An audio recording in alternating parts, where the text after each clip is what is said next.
आरंभ नाही, आकार नाही, रंगही नाही. नुकसे नुसते नजरेत काही, एकातून दुसरे अगणित होई.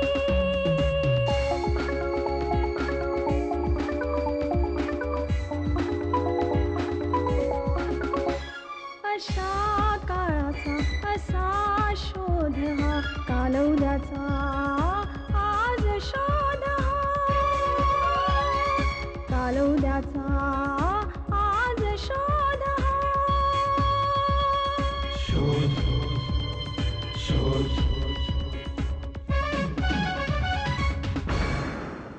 शोध शोध.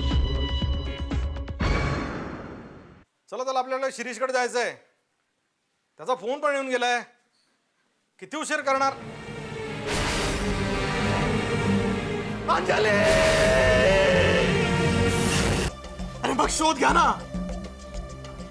कुणी केलंय असं? शोध घ्या ना. ते चोराने चोरी केली आणि मग मर्डर केला. मी Rohit, inspector Rohit. Inspector Rohit. You are supposed to join from today. Yes sir. By the way, मला त्यांचा मोबाईल मिळेल का? और खून भी साथ ही में किया होगा. नहीं साहब, गरीब लोग हैं. या SMS वाल्याला फोन कर आणि भेटायला बोलव. काय भेटायला? अंजली म्हणूनच बोल. तो जर हडबडला तर समजायचं त्याला खुनाची माहिती आहे.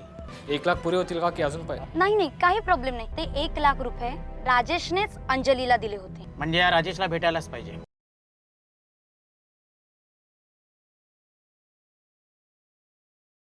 असा कसा हा मित्र ज्याला मैत्रिणीच्या मृत्यूविषयी कळू नये? पाणी इथेच कुठेतरी मुरत आहे.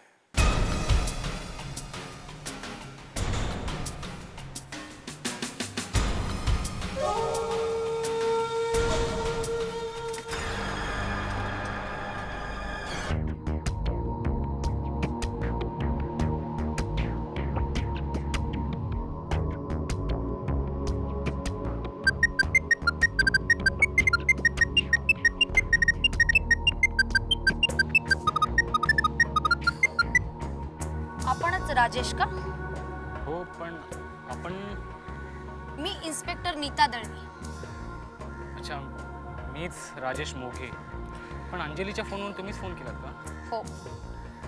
तुम्हीच अंजलीला 1 लाख रुपये दिलेत का?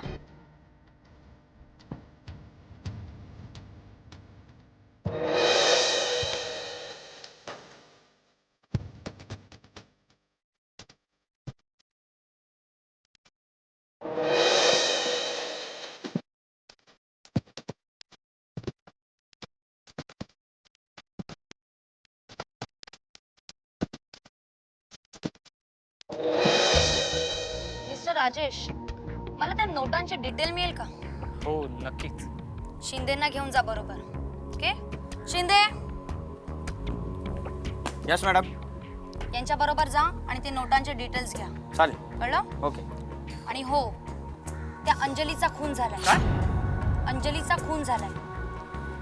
त्यामुळे तुम्हाला कुठेही शहर सोडून जाता येणार नाही. कळलं? घेऊन जा.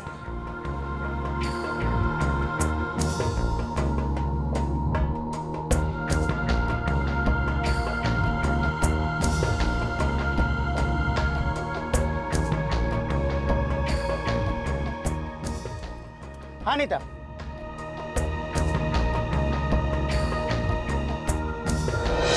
हो मॅडम, त्याचं काय ना की अंजली आणि मी एकाच ऑफिसमध्ये काम करतो.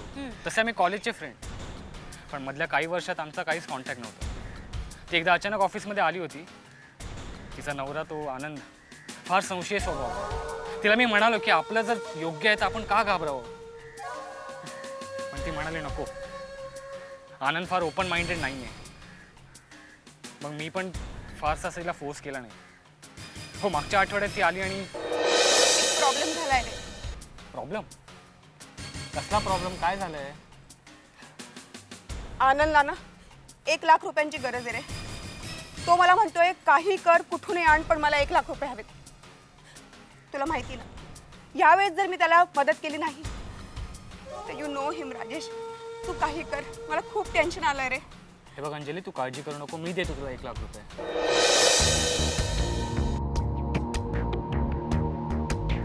तू एक काम कर, तू पोलीस स्टेशनमध्ये पोहोच, मी पोहोचतोस.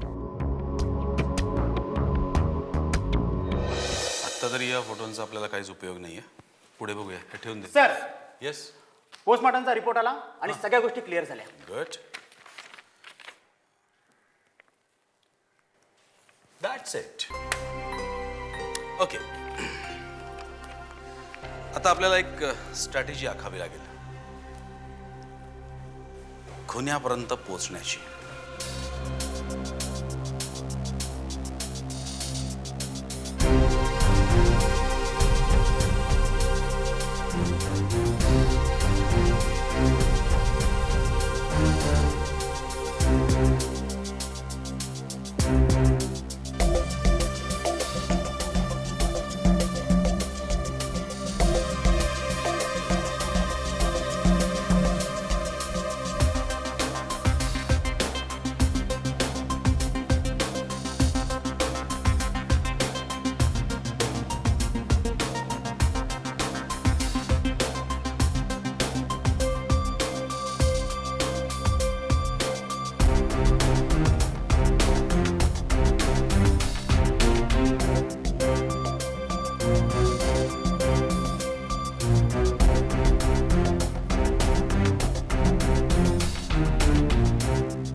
ओके.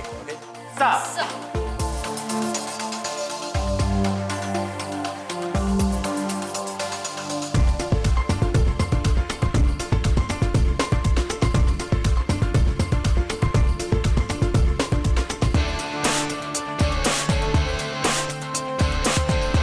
अंजलीची अशी कोणती मैत्रीण होती की जिच्याकडनं तुम्ही पैसे घेतले होते? नाही, मी पैसे नव्हते घेतले. अंजलीने तिच्या मैत्रिणीकडनं मागितले होते आणि मी तिला नाही विचारलं कोणाकडनं घेतलेस म्हणून. अच्छा, ते पैसे कोणत्या बँकेत भरणार होतात? त्या बँकेकडनं काही नोटीस आली आहे का? नाही म्हणजे मैत्रिणीकडनं पैसे घेतले ना, म्हणून विचारलं.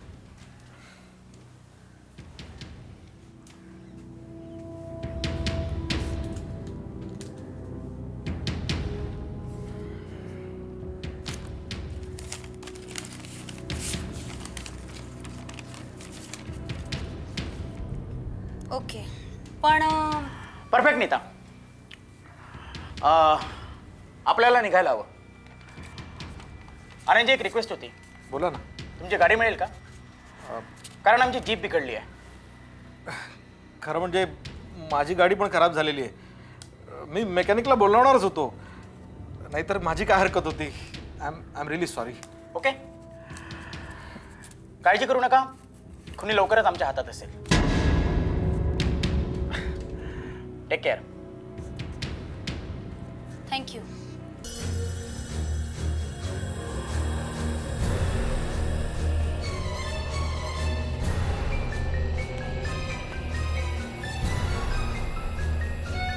आपण याला अटक का करत नाही आहोत?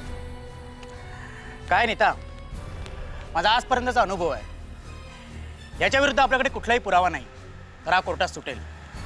आपला उद्देश फक्त गुन्हेगाराला पकडून देण्याचा नाही, तर त्याच्याविरुद्ध पुराव्याची अशी काही फळी निर्माण करायची कोर्टात त्याचा वकील तोच जरी असला तरी तो सुटला नाही पाहिजे. आपण जरा जीपमध्ये बसूया. ओके. शोध शोध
मिस्टर आनंद करमरकर, शिकला सवरलेला माणूस जेव्हा एखादा खून करतो तेव्हा तो प्री प्लॅन्ड खून असतो, डोकं लावून केलेला, जसा तुम्ही केलात. पण पुरावा गुन्हेगाराची पाठ कधीच सोडत नाही. जे पैसे चोरताना अंजलीचा खून झाला असं तुमचं म्हणणं आहे. पण मिस्टर करमरकर, मला सांगा, ते पैसे तुमच्याकडे कुठून आले? कुठून आले मिस्टर करमरकर? आणखीन एक, पोस्टमॉर्टम रिपोर्टमध्ये मृत्यूची नोंद झालेली असते. तो मृत्यू कधी झाला याचीही नोंद झालेली असते. मिसेस अंजली करमरकर यांचा मृत्यू सकाळी 4 ते 7 या वेळेत झाला. काय रक्ताच्या थारोळ्यात पडलेल्या बायकोसाठी तुम्ही ब्रेड आणायला गेला होतात? बोल! हो केला. मी खून केलाय माझ्या बायकोचा.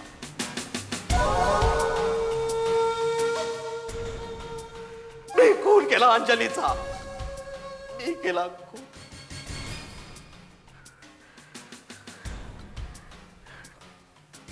अंजलीचा आणि माझं लग्न झालं, पण माझा नेहमीच तिच्या चारित्र्यावर संशय होता. तिचे अनैतिक संबंध आहेत हे कन्फर्म झालं आणि माझी सटकली. मीच तिला खोटाने मुद्दाम सांगितलं की मला पैशांची खूप गरज आहे, अत्यंत गरज आहे मला पैशांची. मला वाटलं ती कुठल्या मैत्रिणीकडून पैसे मागेल, पण तिनं राजेशकडे मदतीचा हात पसरवला. राजेशकडनं पैसे घेतले. पैसे घ्यायला त्याला भेटायला ती लॉन्चवर गेली. अशा बायकोला जिवंत बघणं कसं शक्य आहे? शक्यच नव्हतं. मी तिला मारून टाकायचं ठरवलं, खल्लास करायची. पैसे तिनेच मागून आणले होते, तेच पैसे मदतीला घेतले. त्याच पैशांच्या चोरीचं नाटक करायचं आणि तुम्ही पैशांसाठी खुनाचा तपास करत असाल तेवढ्या वेळात सगळे पुरावे नष्ट करायचे असा प्लॅन होता माझा. तिला गुंगीचं औषध दिलं जेवणातून. सगळं शांत झालं, निर्वानिरव झाली.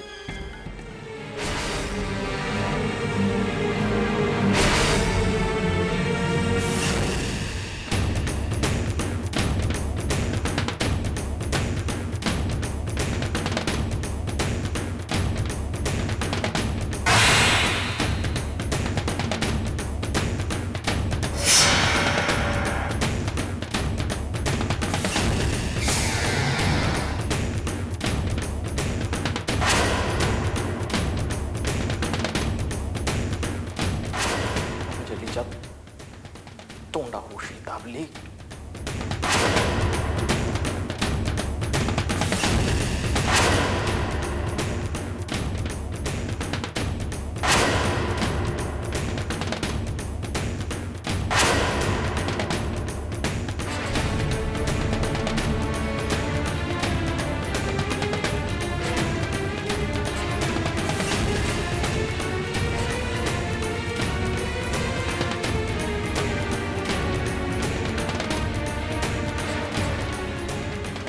तोंड बंद केलं आणि चाकूचे सपासप वार केले तिच्यावर.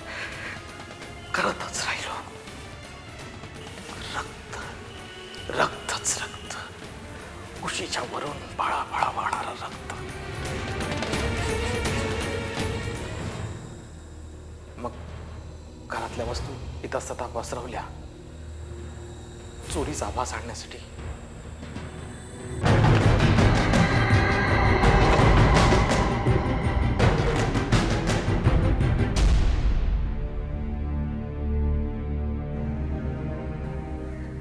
सकाळी मार्केटला निघालो तेव्हा हे सगळं सामान मी गाडीत सोबत नेलं.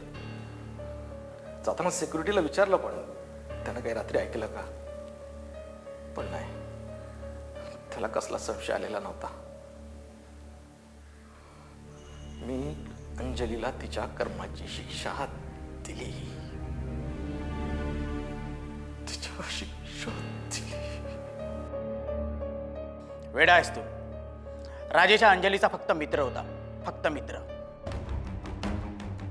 अरे तुझ्या धाकामुळे तिने तुला हे नातं सांगितलं नव्हतं. ती शुद्ध होती. मिस्टर करमरकर, राजेशकडून आम्हाला सगळी माहिती मिळालेली आहे. नजर तुमची वाईट होती म्हणून तुम्हाला सगळं जग वाईट दिसत होतं. त्या बिचाऱ्या अंजलीची काहीच चूक नव्हती. आपला बळी का गेला हे त्या बिचाऱ्या अंजलीला कधीच कळणार नाही. मात्र जग तुला दोष देईल. अंजली गेली, सुटली बिचारी.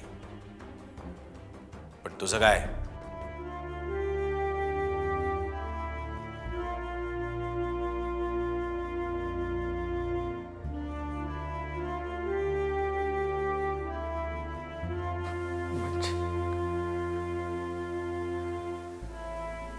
म्हणजे माझी अंजली अंजू निरागस होती, निष्पाप.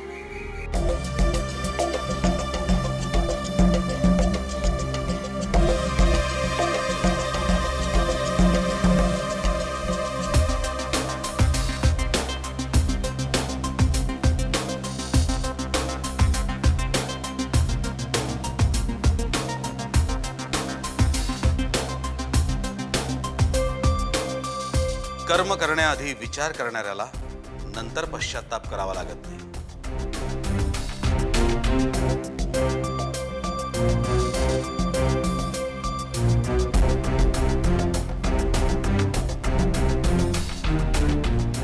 माझी सासू मला लय त्रास देते, नुसती काम करून घेते. मी आजारी पडल्याशिवाय मला तर आराम मिळायचा नाही बाबा. हे औषध घे, त्यामुळे आजारी पडशील, उलट्या होतील. तुझ्या सासूलाच हे औषध दे, म्हणजे कायमचा त्रास वाचेल. की ही केस फूड पॉइझनिंगची असेल की मर्डरची?